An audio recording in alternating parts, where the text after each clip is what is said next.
कहते हैं घमंड, निंदा, लोभ, लालच, षड्यंत्र, कहना कुछ करना कुछ ऐसे गुणों या विचार वाले जब कभी संकट में होते हैं तब उनकी मदद इसलिए हो जाती है क्योंकि वो अच्छे व्यवहार से मदद मांगते हैं।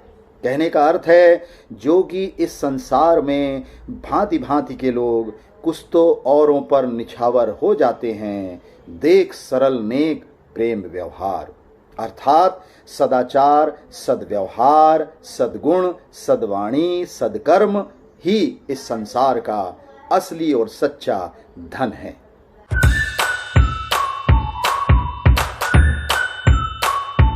आइए जारी रखते हैं हिंदी के उस अश्वमेध रथ को जिस रथ पर बैठकर सद्बोली सदा सत्य बोलती है।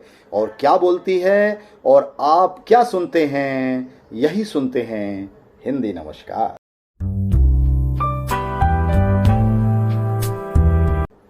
अगला अलंकार का प्रकार है संदेह अलंकार।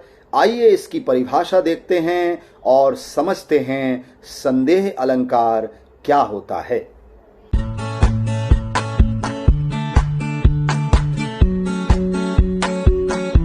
संदेह अलंकार की परिभाषा जैसे जहां किसी वस्तु में उसी के समान वस्तु होने का संदेह हो और अनिश्चितता बनी रहे, वहां संदेह अलंकार होता है।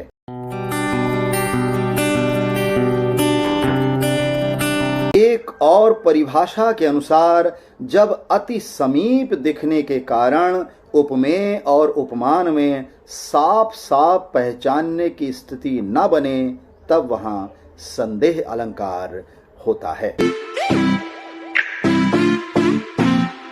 पहला उदाहरण है लक्ष्मी थी या दुर्गा थी या स्वयं वीरता की अवतार। इन काव्य पंक्तियों में कवि सोच ही नहीं पा रहा है कि वह लक्ष्मी है या दुर्गा या वीरता का अवतार। यहाँ साहस का संदेह साफ दिखाई पड़ता है, इसलिए इन काव्य पंक्तियों में संदेह अलंकार विद्यमान है।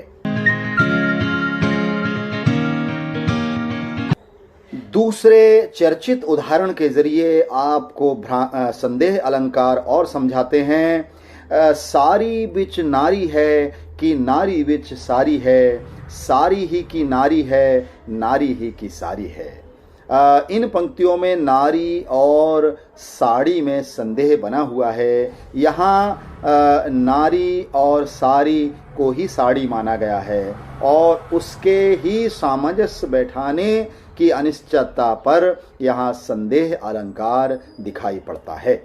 अब संदेह अलंकार और भ्रांतिमान अलंकार आप सोच रहे होंगे कि इसमें क्या अंतर है। मैं स्पष्ट करता चलूं कि यहाँ भ्रांतिमान अलंकार और संदेह अलंकार में अंतर सिर्फ इतना है कि संदेह मतलब बात निश्चित नहीं और भ्रांतिमान अलंकार का मतलब है पहचाना तो है लेकिन कल्पना में।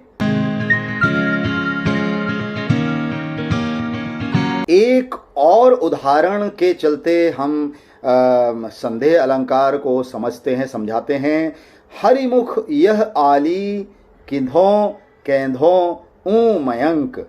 हे सखी, यह हरि का मुख है या चंद्रमा उगा हुआ है। यहाँ हरि का मुख या चंद्रमा होने का अनिश्चय है, इसलिए यहाँ संदेह अलंकार साफ साफ दिखाई पड़ता है।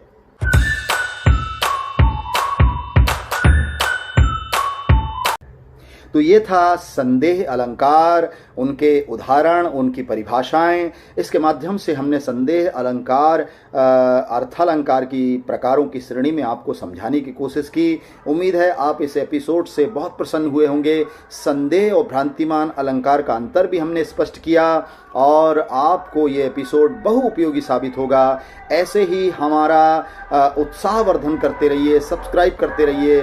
थोड़े थोड़े संख्या में हमारे सब्सक्राइबर भी बढ़ रहे हैं, लेकिन तेज गति से अगर सब्सक्राइबर लोग हमें सपोर्ट करें, हमारी मेहनत को सपोर्ट करें तो हम आगे बढ़ सकते हैं और ज्ञान और ज्ञान से संबंधित सभी चीज़ें आप तक प्रस्तुत कर सकते हैं। हिंदी साहित्य की गतिमान पथ पर हम एक ऐसी बिजली कौंधा सकते हैं जिससे साफ साफ सरल हिंदी क्लास का स्पष्ट रूप दिखाई पड़ सकता है और आपका ज्ञानवर्धन अच्छे से हो सकता है। सभी कक्षाओं के विद्यार्थी इसका लाभ ले सकते हैं और हमारा सपोर्ट कर सकते हैं। कमेंट्स करें, लाइक्स करें और सब्सक्राइब करें और हमें अनुग्रहित करें। इसी आशा और उम्मीद के साथ हम आपसे विदा लेते हैं और वही कहते हैं जो हर बार कहते हैं, हिंदी नमस्कार।